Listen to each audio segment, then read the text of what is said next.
எடுத்து மலர்களை சேகரித்திருக்கின்றோம். பத்தாவது மலருக்கெல்லாம் பரணி கட்டி மலர்களை சேகரித்திருக்கின்றோம். இருந்தாலும் தம்பி, நமது தாயினுடைய பாதங்களுக்கு இன்னும் அதிகமான மலர்களை சேகரித்து புறப்பட வேண்டும்.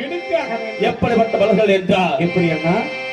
மல்லிகை மலரே நுப்பம் மலரே நுப்பம் தம்பி, பாதாவும் பாதம்